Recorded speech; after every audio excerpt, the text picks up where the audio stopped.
शायद आपने न ध्यान दिया हो अपनी व्यस्तता के कारण। हम लोग तो खाली आदमी हैं तो बहुत ध्यान देते हैं।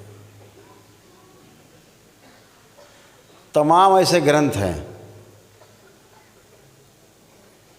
जिनको पढ़ करके आपको लाज आएगी, लज्जा आएगी।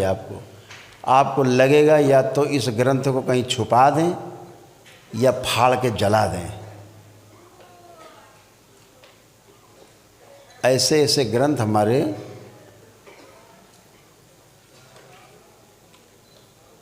हिंदू संस्कृति में हम लोग हैं तो सामने आ जाते हैं ग्रंथ। ऐसे ऐसे पुराणों में ऐसी ऐसी चीज़ें हैं। हमारे आराध्य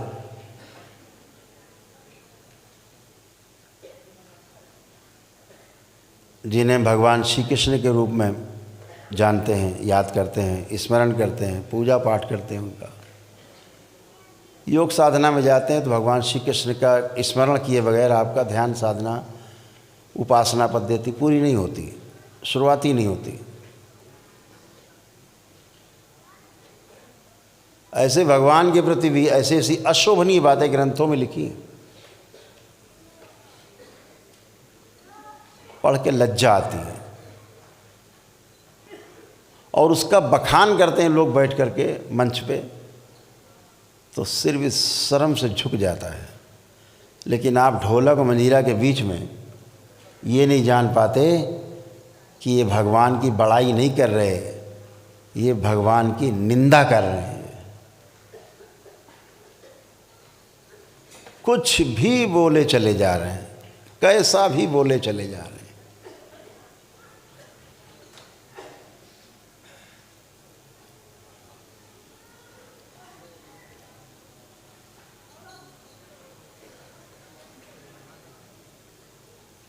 जब आप साधना में उतरते हैं तो एक शब्द आपके सामने आता है सबसे पहले।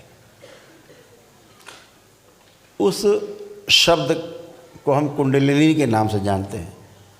कुंडलिनी जो है एक ऊर्जा है जो हमारे मूलाधार में स्थिर है। माना जाता है कि एक सर्प जैसा आकार में ऊर्जा है जो 3.5 गोलाकार कुंडली में बैठी हुई है सुप्तावस्था में। ध्यान और साधना से हम उसे संधान करते हैं और उसको मूलाधार से ऊपर की ओर गति करते हैं। अभी अधोगामी है, फिर ऊर्ध्वगामी के लिए गति करते हैं।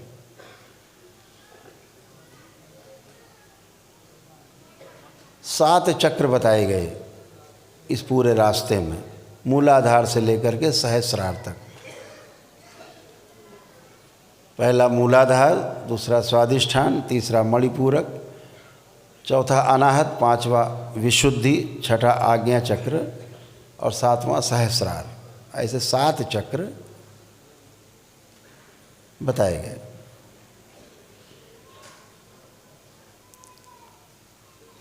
इन 7 को वेद कर जब ब्रह्म माना गया, इसके पार जाते हैं तो पार ब्रह्म बोल देते हैं। पर ब्रह्म जैसा हो।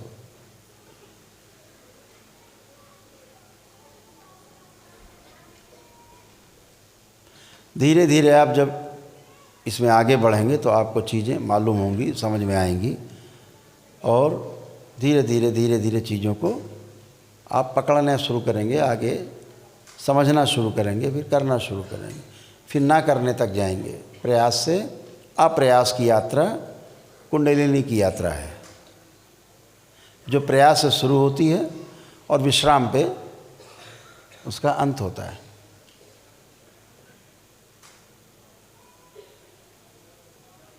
उस कुंडलिनी में बोला जाता है कि जो बाईं तरफ, ऐसे कुंडलिनी सर्फ हर जगह क्रॉस करता है, ऐसे मान के चलते।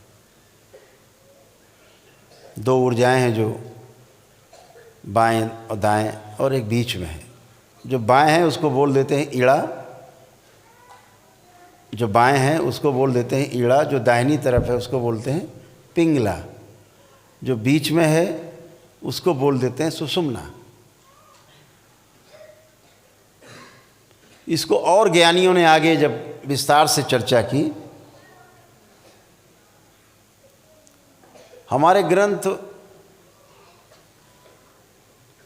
तमाम इस तरह के शब्दों से आच्छादित हैं कि जो खोलना चाहेगा, डिकोड करना चाहेगा, उसी को खुलेगा उसका अर्थ। बाकी सब अर्थ का अनर्थ है पढ़ेंगे। लिखा है सूक्ष्म के रूप में, साधना के रूप में, योग के रूप में, उसको लोग स्थूल में ले जाते हैं। जो जिसके अंदर जैसी भावना होगी, दो दृष्टियों से देखने वाला उसको स्थूल जगत में अप्लाई करेगा, और इस तीसरे नेत्र से जागा हुआ व्यक्ति उसको उस स्तर पे अप्लाई करेगा जो लिखा है, उससे समझने की कोशिश करेगा। तो ईड़ा, पिंगला और सुषुम्ना बोला। श्रद्धा के साथ लोग शब्द बदल देते हैं। थोड़ा ऋषि मुनियों ने और आगे समझा तो लिखा गंगा, जमुना, सरस्वती। यानी जो ईड़ा है उसको गंगा कहा, वो ठंडा है।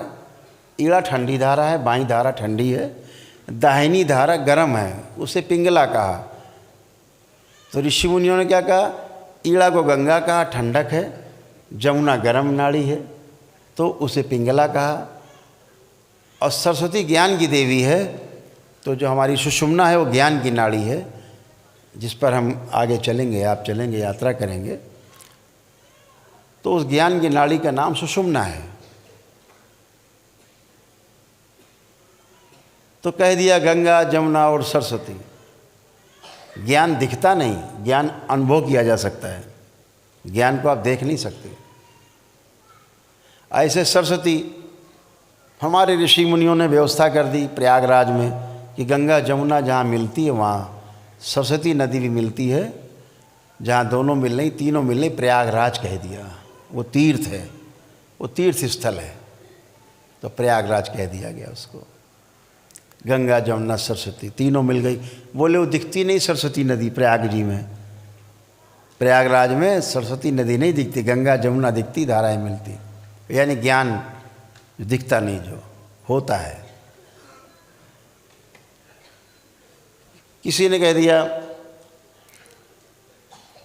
कि रज, तम, सत। रज कह दिया ईड़ा को, पिंगला को कह दिया तम, और सुषुम्ना को कह दिया सत, सात्विक। ऐसे तीन नाड़ी। ऐसे ही मैं उन बुद्धिमानों को बताना चाहता हूँ जिन्होंने राधा को एक कैरेक्टर मान लिया। राधा भी ऐसा ही एक कैरेक्टर है, इसीलिए कहीं ग्रंथों में उनका, न महाभारत में न भागवत पुराण में कहीं पर भी उल्लेख नहीं है। अगर हम आपकी बात मान लें कि भगवान श्री कृष्ण की 16,108 रानियाँ थी, तो राधा से शादी करने में क्या आपत्ति थी? कोई आपत्ति नहीं। 8 तो उनकी पटरानियाँ ही थी, फिर वो तो श्री कृष्ण थे, उन्हें कौन रोक सकता था? तो राधा ऐसे ही एक ऋषि मुनियों द्वारा अपने प्रेम में बनाई गई धारा। क्या? ईड़ा को कह दिया रुक्मणी, और पिंगला को कह दिया सत्यभामा, गरम तेज, रुक्मणी ठंडी, और राधा को बोला ज्ञान का प्रतीक, नाड़ी। ये 3 नाड़ियों के नाम रखे हमारे ऋषि मुनियों ने। तो राधा वो ज्ञान की ओर ले जाने वाली नाड़ी का नाम है, उसका नाम है सुषुम्ना। जो साधक लोग बोलचाल में इस्तेमाल करते हैं, क्योंकि भगवान कृष्ण तो योगेश्वर हैं।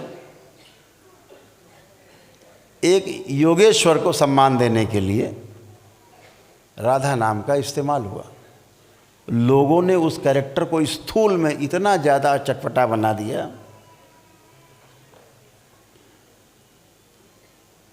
कि हमें अपने आराध्य के लिए दिन भर में 4-6 लोगों से लड़ना ही पड़ता है कि ऐसे नहीं थे वो।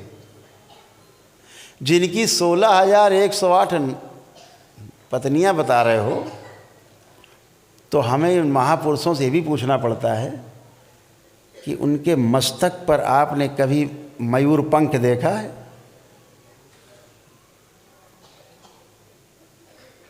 मोर का पंख देखा है लगा श्री कृष्ण पे?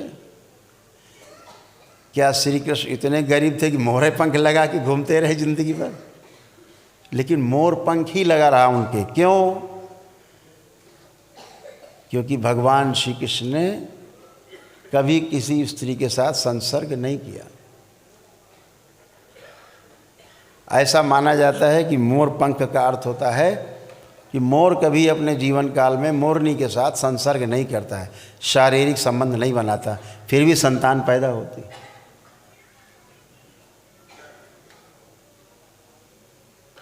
मोर से कुछ आंसू गिरते उल्टी करता छोटी सी, मोरनी खा लेती है उसको, गर्भ से रह जाती है।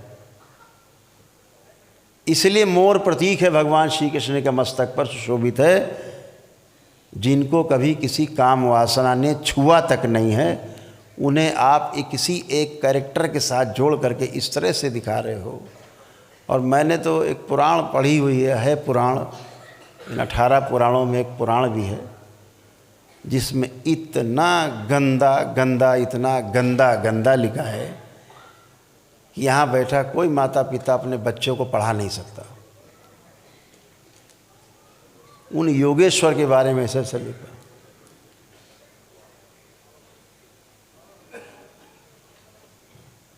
तो किताबों में मत जाइएगा कभी, ध्यान रखिएगा, फंस जाओगे। हमेशा अपने अनुभव की बात मानना।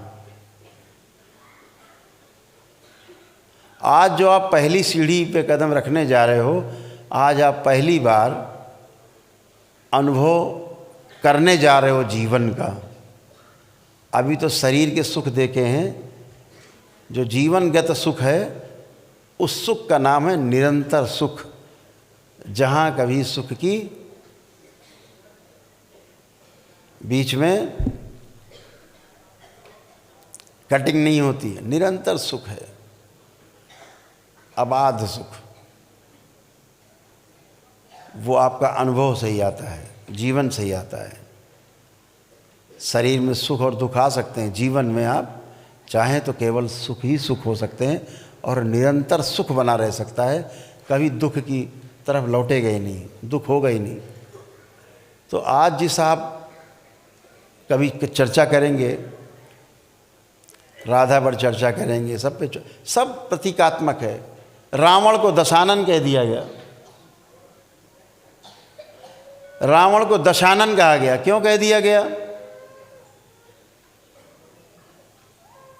इसलिए कह दिया गया कि हमारा जो पहला चक्र है, हमारी कुंडलिनी से जब यात्रा शुरू होती है सहस्रार तक, मूलाधार से, तो मूलाधार में कमल के 4 पंखुड़ी बताई गई, 2 पंखुड़ी इधर, 2 पंखुड़ी इधर, 4 पंखुड़ियाँ बताई गई। स्वादिष्ठान में 6 पंखुड़ियाँ बताई गई, 3 इधर 3 इधर, कमल की। लेकिन मणिपूरक पर जो नाभि के पास चक्र है, नाभि के आसपास, उस चक्र का नाम है मणिपूरक चक्र। उसमें 10 दल का कमल बताया गया, 5 कमल के दल इधर, 5 इधर, 5-5 पंखुड़ी, 10 पंखुड़ी।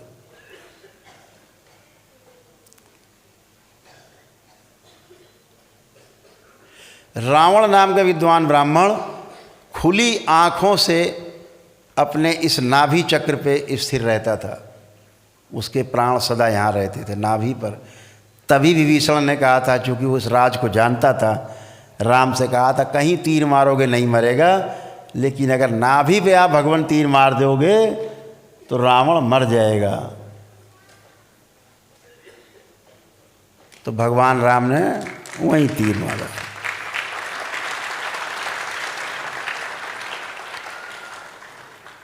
हम आँख खुली रखते हैं, आप सब तो मूलाधार में रहते हैं। मूलाधार कहाँ है? मल और मूत्र द्वार के बीच में जो जगह नीचे, हम मूलाधार स्थिर है, ऐसा माना जाता है। खुली आँखों से वहाँ रहते हैं, आँख बंद करके चलते हैं तो ऊपर को चलते हैं। खुली आँखों से हर व्यक्ति वहाँ रहता है। रावण कहाँ रहता था? नाभि पर, खुली आँखों से। राम, इसलिए रावण को दशानन कहा गया। दशानन, 10 कलाओं का ज्ञाता, 10 कलाओं का ज्ञाता थे रावण। खुली आँखों से नाभि पर रहते थे। राम को कहा गया कि 12 कला के अवतार है। इसके ऊपर आता है मणिपुरा के ऊपर अनाहत चक्र।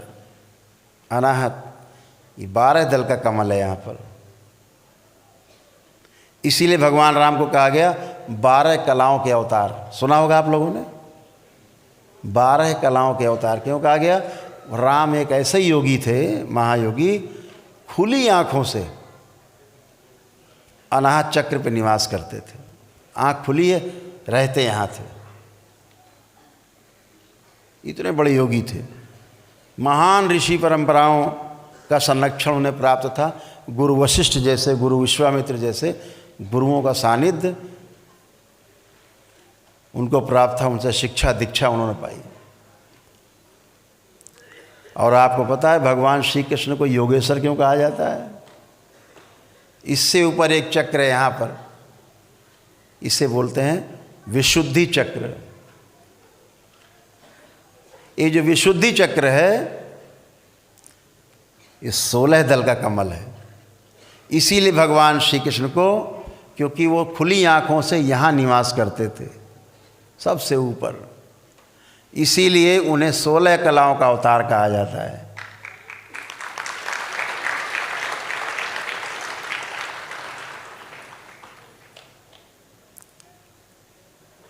यानी जिन्हें काम, क्रोध, मद, लोभ, अहंकार कुछ छू भी न गया हो, विशुद्धि। इसीलिए उन्हें 16 कलाओं का अवतार कहा जाता है। भगवान श्री कृष्ण को जो खुली आँखों से यहाँ रहते थे, सबसे ऊपर थे। राम से भी आगे एक अवतार। और हमारे कुछ महान लोगों ने जो ये धरती पे जिंदा हैं, उन्होंने उन्हें काम कला का अवतार बना दिया है भगवान श्री कृष्ण को। शर्म आनी चाहिए इनको। डूब के मर जाना चाहिए चुल्लू भर पानी में। जो योगेश्वर है, जिसको काम, क्रोध, मद, लोभ कभी छू ना गया हो, उससे दिन भर ऐसा बता दिया कि दिन भर बस वो स्त्रियों के साथ रमण कर रहे हैं, गोपिकाओं के साथ दिन भर रमण कर रहे हैं। तुम्हें पता भी है कि गोपिकाएं कौन है? तुम 16,108 नारी कहते हो, और ये दरबार 16,108 नारी नहीं, 16,108 नाड़ी शरीर की। उनके स्वामी का नाम श्री कृष्ण है।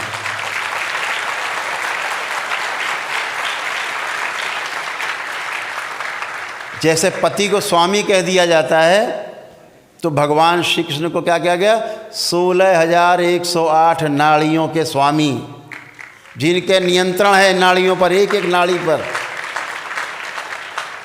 उनके शरीर की एक भी नाड़ी बगैर उनकी इच्छा के धड़क नहीं सकती थी। उनका नाम योगेश्वर श्री कृष्ण है। और आप उन्हें 16,108 नारियों का पति बताते हो? शर्म आनी चाहिए। इतना ही नहीं, ये भी लिख डाला सबके 10-10 लड़के, एक एक लड़की उत्पन्न हुई। हद है भाई। आगे पढ़ो तो आपके नीचे से पैर धरती खिसक जाएगी। एक ही काम था उनके पास। तो महाभारत तुमने लड़ी? इतने दैत्य मरवाए जीवन काल में, तुमने मरवाए थे। यही काम करते रहे बेचारे। आगे पढ़ो तो धन्य हो जाएगा आप। उस योगेश्वर को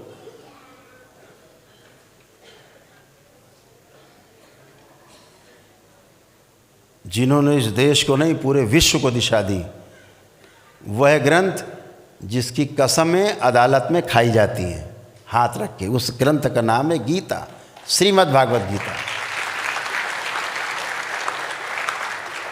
रामायण पे हाथ रख के कसम नहीं खाता कोई, श्रीमद् भागवत गीता पे रख के कसम खाता है। उस योगेश्वर कृष्ण के बारे में ऐसी ऐसी बातें भद्दी भद्दी, दिन भर एक ही सूत्री कार्यक्रम। 8 वर्ष के श्री कृष्ण, 12 वर्ष की राधा, आप कह रहे हो दिन भर लिए पड़े रहते थे। अरे होश में हो भाई, होश की दवा खाओ। जब गोकुल छोड़ा श्री कृष्ण भगवान ने, तब उनकी उम्र 12 वर्ष थी। आप उन्हें काम कला का अवतार बता रहे हैं। अरे शर्म के मारे चुल्लू और पानी में डूब के नहीं मर जाओ। अपने भगवान के बारे में कुछ अच्छी अच्छी बातें करो, बच्चों को कुछ अच्छी शिक्षा मिले, बच्चों को उनका ज्ञान चक्षु खुले। चीज़ें लिखी गई हैं कोड में,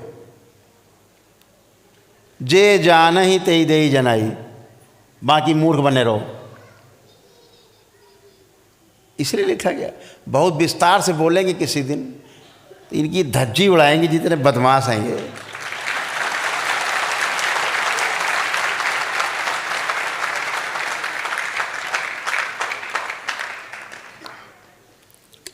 मालूम होना चाहिए युवा पीढ़ी को कि हमारे भगवान श्री कृष्ण योगेश्वर थे, योगी राज थे।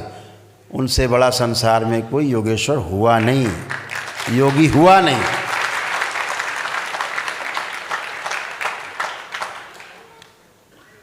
वो योगेश्वर नहीं होते तो भगवान परशुराम ने अपना सुदर्शन चक्र उनको नहीं दिया होता।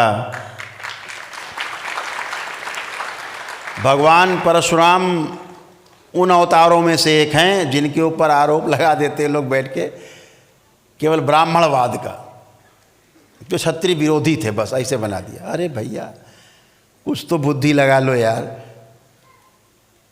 आप उनकी बात कर रहे हो जिनको जाति का मतलब नहीं, किसी से कोई लेना देना नहीं, जिन्होंने मानव धर्म को ही श्रेष्ठ माना। भगवान भोलेनाथ के एकमात्र शिष्य जिनका नाम है भगवान परशुराम हैं, जिनका नाम है भगवान परशुराम। ऐसी ऐसी बात है। तो अगर वो योगेश्वर नहीं होते श्री कृष्ण, तो भगवान परशुराम उन्हें सुदर्शन चक्र नहीं देते। सुदर्शन चक्र भगवान श्री कृष्ण को भगवान परशुराम ने ही प्रदान किया था, उन्हीं से मिला। कहाँ से जाति पात आ गई? किस ब्राह्मण को उन्होंने सुदर्शन चक्र दे दिया?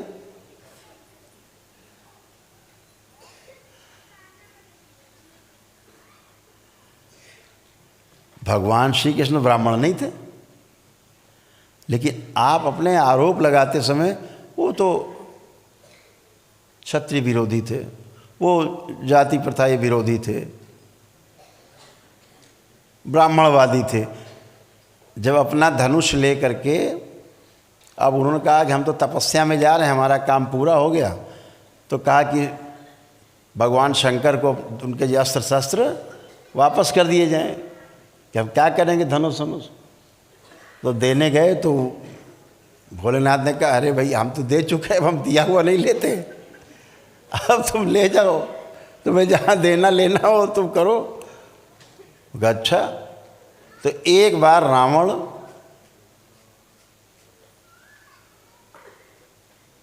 को बंदी बना लिया था सहस्रबाहु ने, अपनी कैद में रखे थे। तो भगवान परशुराम भगवान शंकर से मिलने गए तो उन्होंने कहा कि भाई तुम शिष्य तो हमारे हो, लेकिन तुमने दक्षिणा आज तक नहीं दी। बोले प्रभु आप आदेश करो दक्षिणा। तो बोले आधी दक्षिणा में आज दो, आधी। बोले आधी मतलब? बोले आधी आज और आधी बाद में। कि प्रभु दिया आदेश करो। तो बोले रावण जो है सहस्रबाहु जो राजा है उसकी कैद में है, उसे छुड़ा दो। और भगवान परशुराम की कौन से पुदीना काटे थे किसी का जो झगड़ा था भाई। भगवान भोलेनाथ के कहने पे, महादेव के कहने पे उन्होंने जा कर के अकेले ही, वो तो वन मैन आर्मी थे, अकेले ही आर्मी, उनके बराबर कुछ था ही नहीं, मार काट के रावण को छुड़ा लाए, आज़ाद करा दिया। ये दुश्मनी सहस्त्रबाहु की और भगवान परशुराम की थी, जो उन्होंने, उनके परिवार ने उनके पिताश्री की हत्या करके गाय का मामला बना करके और उनकी हत्या की, बदला लिया। वो कथा हम आपको सुना ही चुके हैं पहले कि भगवान परशुराम ने कभी भी एक भी क्षत्रिय की हत्या नहीं की।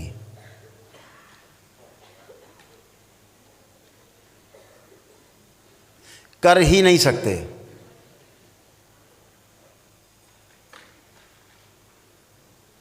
ये कथा फिर आपको हम सुनाएंगे कभी, आज बहुत समय हो जाएगा। नहीं ठंडी लग रही, गर्मी लग रही, हमें तो पता नहीं।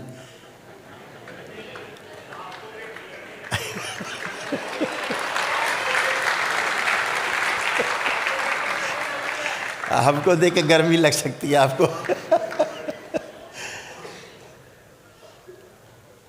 पता है, चलो 5 मिनट लगेंगे, सुनाई देते कहता है भगवान परशुराम।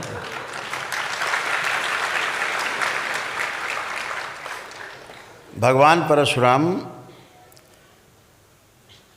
को जब पता लगा कि उनके पिताश्री की हत्या हो गई है ऋषि जमदग्नि की, तो आए, और जैसा कि आप सबको पता है, आप सब उस भोग से भोग के निकले हो, स्मृतियों से। वो तो महान ऋषि थे, तपस्वी थे भगवान परशुराम, उनसे बड़ा ऋषि तपस्वी हम तो किसी को आज तक मानते ही नहीं, धरती पैदा ही नहीं हुआ। उन्होंने सारे पिंडदान और जो पिता के मृत्यु के बाद पुत्र कर सकता है वो उन्होंने सारे विधि विधान से सारे वैदिक कार्यक्रम सब किए। पितृमुक्ति वगैरह के लिए सब कुछ किया जो भी कर सकते थे। अब ये तो नहीं कहा जा सकता उनको ज्ञान नहीं था, पूरा ज्ञान था, कर दिया। लेकिन पितृ की जो स्मृतियां थीं वो नहीं गईं, वो चिपक गईं, वो बनी रहीं। इसके ऊपर बड़े बड़े सीरियल बने हैं रामायण के, रामानंद सागर ने भी बनाया है, इस पे सीरियल बनाया है।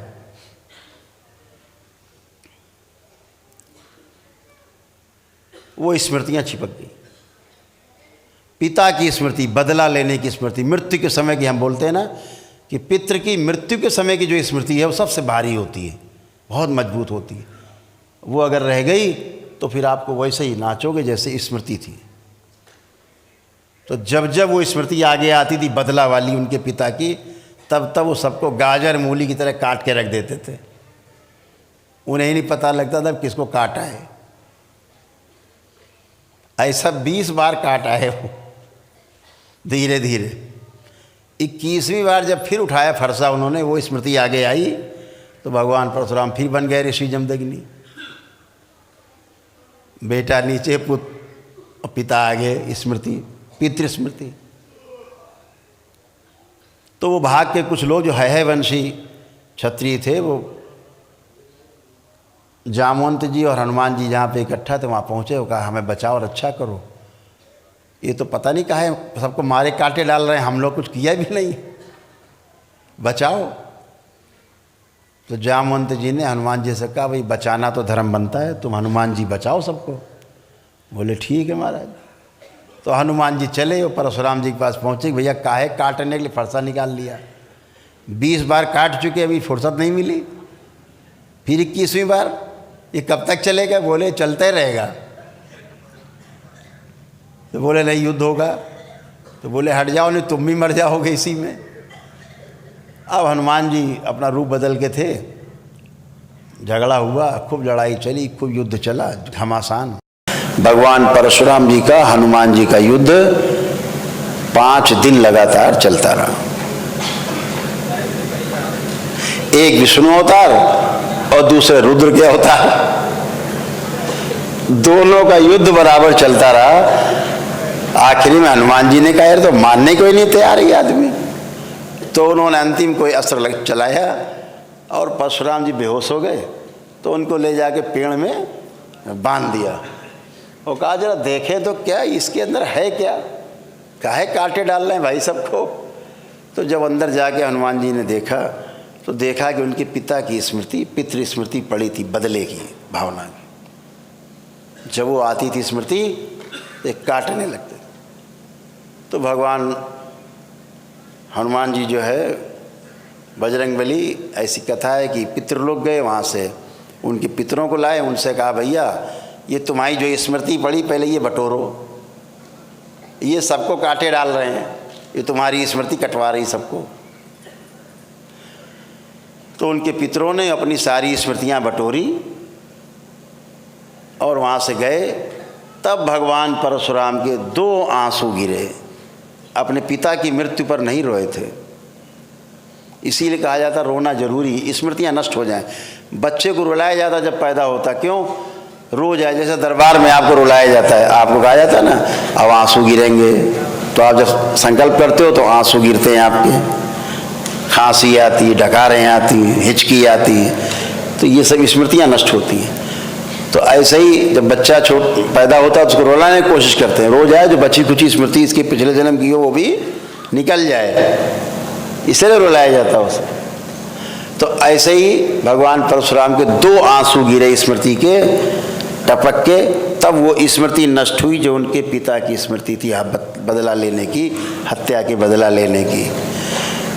तब उनका बदला जो हत्या वाला कांड था 21वीं बार, तब उनका बंद हुआ।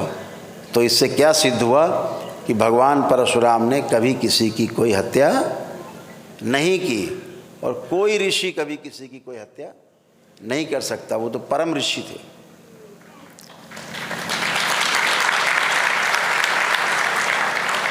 उसके बाद फिर उन्होंने जितने लोगों की हत्याएं की थी, जब उनको पता लगा कि हमने इतनी हत्याएं कर दी हैं, हनुमान जी ने बताया तुमने इतने लोग मार डाले, लाखों लोग मार डाले, तो उनको बड़ा दुख हुआ। तो उन्होंने जितने लोग मारे थे सबका पिंडदान किया, सबका श्राद्ध किया, सभी का, सबको मुक्ति दिलाई उन्होंने। ये भगवान परशुराम ने किया। तो गलत ढंग से प्रचार करके लोग अपनी रोटी सेकते हैं, वो रोटी सेकने से बाज आना चाहिए, जो वास्तविक मूल बात है उसको सामने लाना चाहिए सबके। तो वो भगवान परशुराम जिन्होंने कोई हत्या ही नहीं की किसी क्षत्रिय की, रावण से संबंध इतना था कि उसको छुड़ाया था उन्होंने। तो क्या हुआ, वो धनुष लेके रावण के पास पहुँचे। जब रावण के यहाँ गए तो उन्होंने देखा कि किसी एक ब्राह्मण का वो अपमान कर रहा था, तो उन्होंने धनुष उसको देने से इनकार कर दिया। तब वो राजा जनक के यहाँ गए,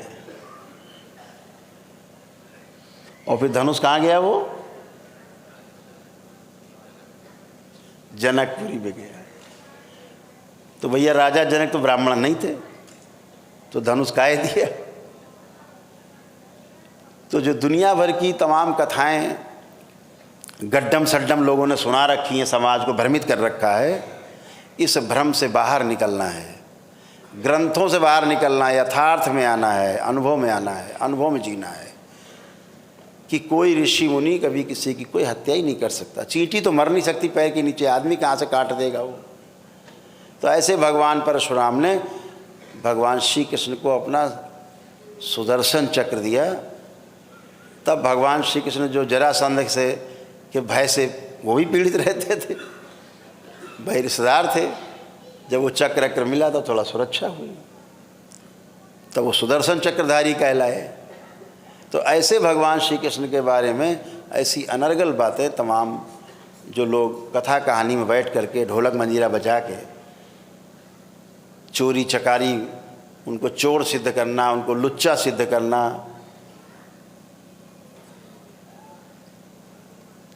लड़कियों के पीछे दिन भर पड़े हैं, कपड़ा चुरा के भाई चढ़ गए ऊपर, लड़कियां नहा रही थी तो कपड़ा चुरा लिया ऊपर चढ़ गए, इस टाइप की हरकतों वाली बातें लिखना बताना।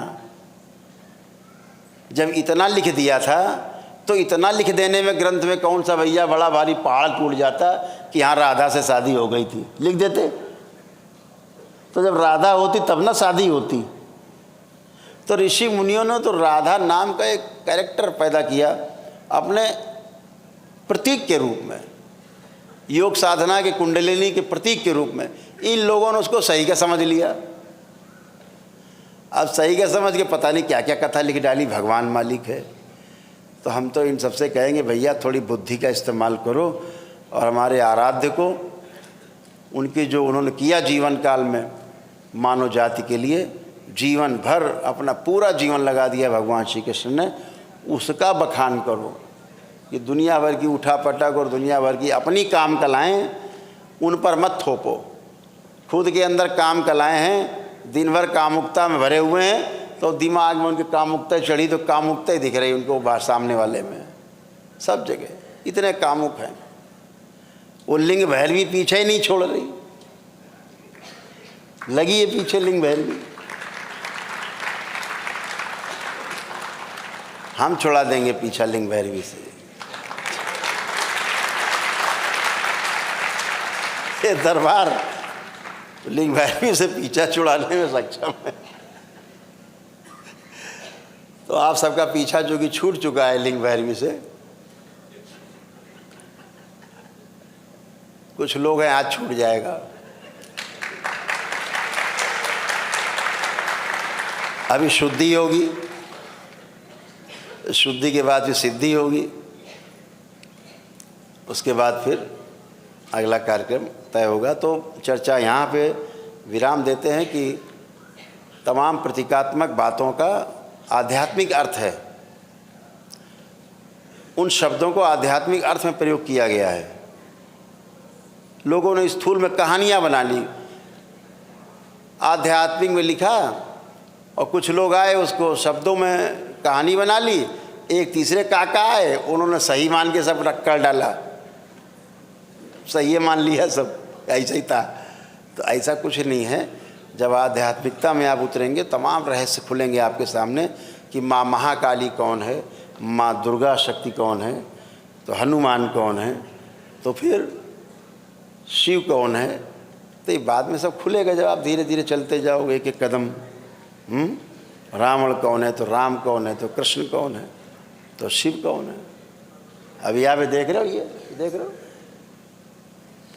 ये कमल ही है, ये भी कमल है, ध्यान रखो, जिसे आप त्रिशूल कह रहे हो।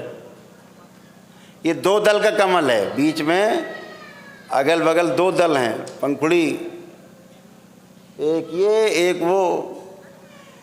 यहाँ पर दो ही दल का कमल है, यहाँ 16 दल का कमल है, और जो आज्ञा चक्र है इसमें 2 दल का कमल है, एक इधर पंखुड़ी और एक इधर, तो 2 बीच में रहता ये कमल का। तो ये 2 दल का कमल यही त्रिशूल है, ये प्रतीक है कमल का। अब आप इसको कुछ और कहने लगो तो फिर कहने रहो, कहने से क्या जाता है, लेकिन यहाँ 2 दल का कमल है, इसलिए त्रिशूल है।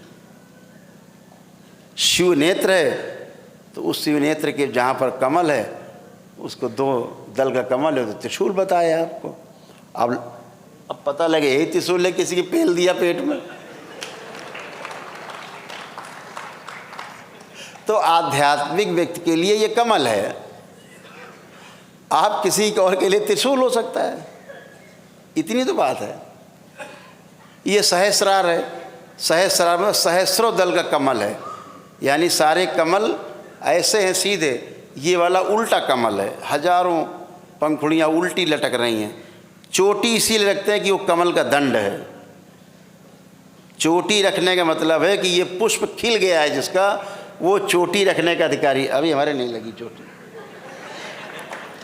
अभी चोटी नहीं है भाई, तो नहीं खिला होगा, नहीं है। तो सहस्र दल का कमल। तो क्या करते थे ऋषि मुनि, जिनका जो ब्रह्मचारी हो, सॉरी ब्रह्म विचरण करते थे, वो ब्रह्मचारी कह लो उन्हें, चाहे उन्हें ब्रह्मवेत्ता कह लो, चाहे पार ब्रह्म परमेश्वर कह लो, जब वो इससे पार हो जाते थे सहस्रार से, इसको वेदना जान लेते थे, तो ब्रह्म में विचरण करने वाले हो जाते थे। तो इसलिए चोटी रखते थे वो, ये प्रतीक था कि ये ब्रह्म में विचरण करने वाले हैं, ये वो ब्राह्मण हैं, ये ब्राह्मण हैं, क्योंकि ये वेद चुके हैं आपके सहस्रार को। उनकी देखा देखी चेला चोटी रखने लगे, चेला के देखी देखी गृहस्थ रखने लगे। अब सभी चोटी बात है, सब ब्रह्मचारी हो गए, सभी ब्रह्मचारी हो गए, सब चोटी। तो एक संस्कृति में आ गया चोटी रखना हिंदुओं की, और कोई बात नहीं। कहीं ना कहीं से तो परंपरा चलती है ना, तो चली वहीं से। तो ये सब एक अवधारणा है। जो आध्यात्मिक लोग हैं वो चीज़ों को, तत्ववेत्ता जो होते हैं, तत्व जब वो खोलते हैं, तोड़ते हैं, डिकोड करते हैं चीज़ों को, तो ऐसे हमारे कई जैनी मित्र हैं, जैन मित्र हमारे कई, हम उनके परिवार में जाते रहते थे, तो उनके घर में फ़ोटो जरूर लगी रहती थी भगवान महावीर की। ये भगवान बुद्ध का भी आपने देखा होगा कभी फ़ोटो, कोई मूर्ति तो यहाँ पे देखा होगा, घुंघराले जैसे बाल देखा है, घुंघराले बाल बिल्कुल ऐसे भगवान महावीर को। तो अपने दोस्तों से हम पूछते थे कि भाई ये ऐसा क्यों बोले, उनके बाल घुंघराले थे। आज तक हमें कोई नहीं बता पाया कि बाल घुंघराले क्यों थे। ये बाल नहीं है, ये दिखाया गया है उस समय के पुराने लोगों ने। सहस्रदल कमल, जो उल्टी पंखुड़ियाँ लटक रही हैं, जूड़ा और उल्टा कमल, यानी सहस्रदल कमल इनके खिले हुए हैं, ये है। और वो बता रहे हैं नहीं घुंघराले बाल हैं, वही राधा की तरह है नहीं, फिर भी बता रहे हैं। तो वो ऐसे ही बना के कुंडली को कुछ का कुछ बताते हैं। तो आध्यात्मिक दृष्टि से जब विवेचन होगा, आपके साथ बैठेंगे कभी, को विधि से विवेचन होगा, खूब ढंग से होगा। तंत्र का अर्थ ही होता है विधि, उपाय, कोई मार्ग, व्यवस्था। तो तंत्र में सब कुछ उपलब्ध है, सब अनुभवगम्य है, सब अनुभव आप कर सकते हैं। पहली सीढ़ी आज आपकी है और आप इसमें प्रवेश कर रहे हैं। पुनः आप सबको बहुत बहुत धन्यवाद, बहुत बधाई।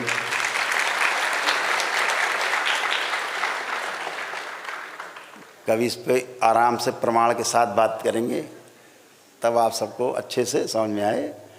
अभी तो आज ये किया जाए कि सभी लोग आंखें बंद कर ली जाए।